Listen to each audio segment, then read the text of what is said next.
Quelle question, Loli. Je dirais que l'histoire du monde en aurait été transformée. Il est vrai que la paix est mieux que la guerre, mais il ne faut pas oublier que c'est à travers la guerre que l'être humain s'est investi dans le développement de nouvelles technologies. Les armes nucléaires, par exemple, auraient tardé à voir le jour, mais auraient été exploitées à des fins beaucoup plus pacifiques. La face du monde aurait été véritablement changée. Certains pays comme l'État d'Israël n'auraient peut-être jamais existé. Quant aux États-Unis d'Amérique, elle ne serait peut-être pas la première puissance mondiale qu'elle est aujourd'hui, puisque c'est à travers la Première et la Deuxième Guerre mondiale qu'elle s'est renforcée économiquement et industriellement. Quant à la Russie, elle serait peut-être toujours un empire ou une monarchie jusqu'à ce jour. Sans guerre, certains peuples dans le monde existeraient toujours et les premières cultures autochtones n'auraient certainement jamais disparu. Alors tu vois Loli, le monde serait différent sans guerre, mais je ne peux pas te dire s'il serait forcément mieux ou pas. D'autant plus que l'être humain par nature, tout comme l'animal, est toujours poussé à se battre pour son territoire et est toujours avide de conquérir de nouvelles terres. Voici Benjamin 23 qui me demande si l'homme descend du singe, pourquoi il y a encore des singes?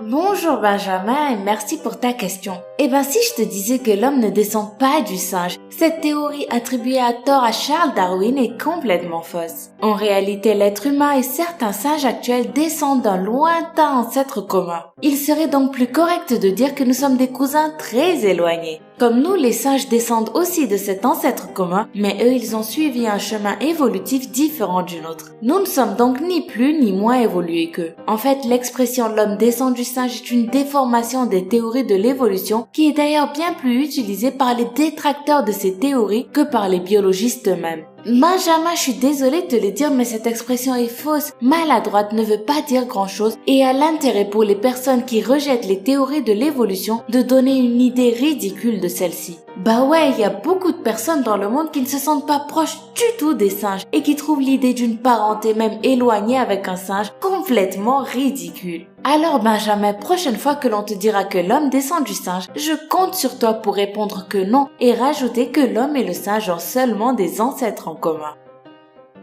Voici la question de Zouer Fata qui me demande « Pourquoi nous rigolons quand on nous chatouille ?» Quelle bonne question Zouer. Sais-tu que nous sommes tous chatouilleux mais à des degrés différents? Et oui, nombreux sont les fois où on se fait surprendre par un ami ou un proche qui nous chatouille, ce qui provoque parfois en nous un fou rire hystérique. Le plus impressionnant est que même ceux qui n'apprécient pas du tout être chatouillés ne peuvent pas s'empêcher de rire. Pour comprendre ce mécanisme, plusieurs scientifiques et même le célèbre Charles Darwin se sont penchés sur le sujet. Ils ont tous conclu qu'il s'agissait d'un réflexe d'autodéfense. En effet, le chatouillement provoque la même réaction que lorsqu'on est dans un état de panique. Dans les deux cas, le cerveau reçoit un signal qui déclenche une sorte d'alarme et quand on est chatouillé, l'alarme, c'est le rire.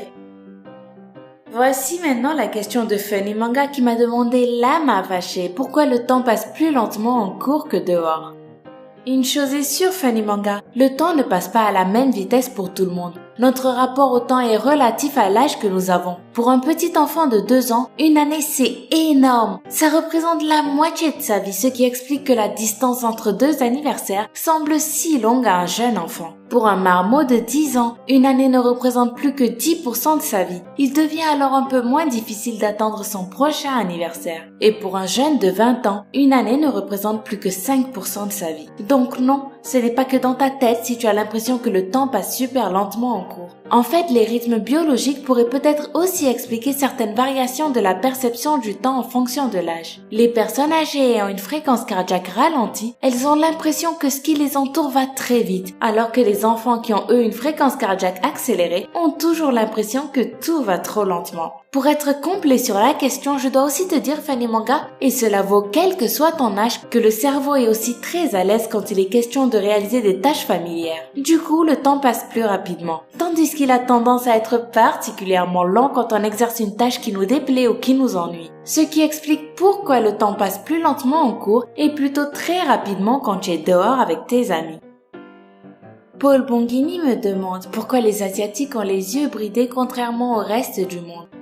Drôle de question, Paul, mais il faut l'avouer, on s'est tous déjà demandé au moins une fois pourquoi les Chinois ou les Japonais avaient des yeux si différents des nôtres. Eh ben, je vais enfin pouvoir te répondre. Au Japon et dans la plupart des pays asiatiques, les températures et les vents violents seraient à l'origine de la transformation génétique des autochtones. En effet, les premiers hommes à investir ces pays réputés froids et difficiles venaient d'Afrique. Ils auraient plissé les yeux à cause des vents violents et peu à peu une couche d'épiderme se serait formée pour mieux protéger ainsi leurs yeux. Du coup, cette transformation génétique des premiers autochtones vivant en Asie s'est transmise de génération en génération. Mais tu sais, il y a d'autres explications qui existent. La plus drôle, c'est que les yeux bridés seraient le résultat d'un concours de grimaces où le gagnant aurait plissé les yeux. Fasciné, tout le public fit de même et se retrouva avec les yeux tout bridés. C'est drôle, non? En tout cas, moi je préfère plutôt suivre la théorie développée par les scientifiques qui me paraît d'ailleurs un peu plus logique.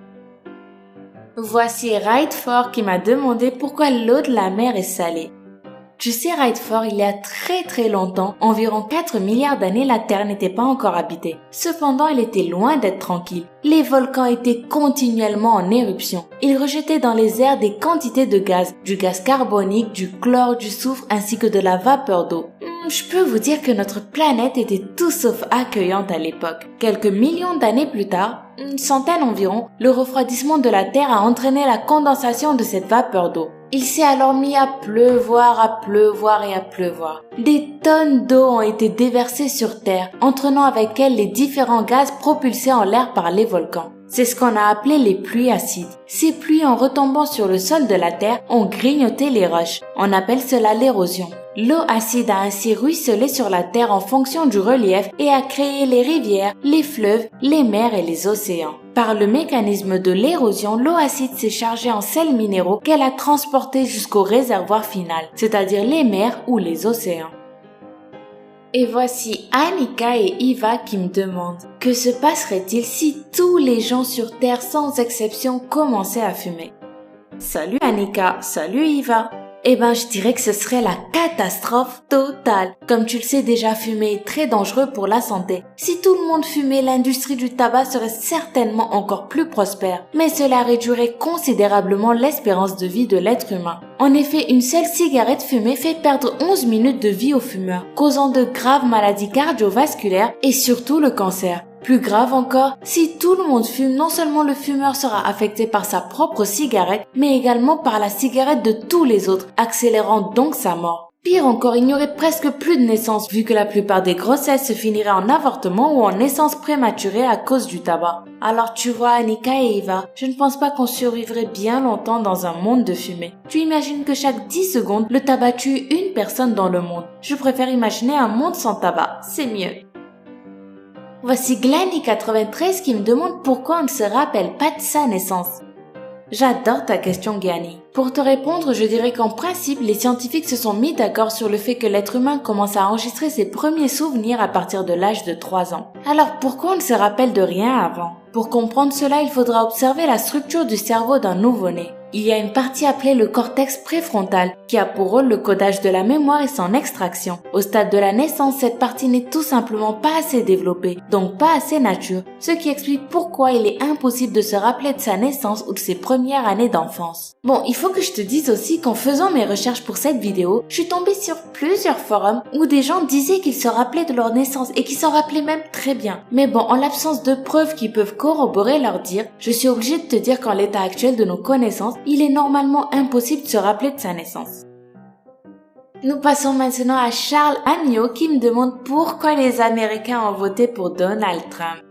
Tu es bien drôle, Charles Amiot. En tout cas, il y a de quoi se poser de questions, car pour choisir un milliardaire sans aucune expérience politique, qui a avancé des propos inappropriés à maintes reprises et qui a des ambitions plutôt surréalistes, il est normal qu'on veuille tous en comprendre les raisons. Donald Trump, élu 45e président des États-Unis d'Amérique, a été voté majoritairement par une population caucasienne. 58% des Blancs ont voté pour lui. Toutes les autres communautés, à savoir les Hispaniques, les Asiatiques et les Afro-Américains, ont voté pour son adversaire Hillary Clinton. Autre information surprenante, c'est que 49% des personnes qui ont voté pour Donald Trump sont majoritairement issues d'une classe sociale très aisée et touchent un salaire annuel supérieur à 50 000 $, soit 46 000 € par an. Étonnant, n'est-ce pas? En parlant de son manque d'expérience en politique, il semblerait que le peuple américain ait été justement séduit par son franc-parler et sa directivité. Ne gardant jamais sa langue dans sa poche, Donald Trump n'a pas cessé de créer la polémique à travers ses propos, ce qui explique pourquoi une bonne partie des Américains, lassés des fausses promesses des anciens politiciens, ont été séduits par lui car ils espèrent que son honnêteté et son côté anticonformiste puissent jouer en faveur de leur pays. Donald Trump a promis de reconstruire l'Amérique, de lui offrir un avenir plus sûr et plus radieux et de déclencher une guerre contre l'immigration illégale grâce à un programme économique ambitieux.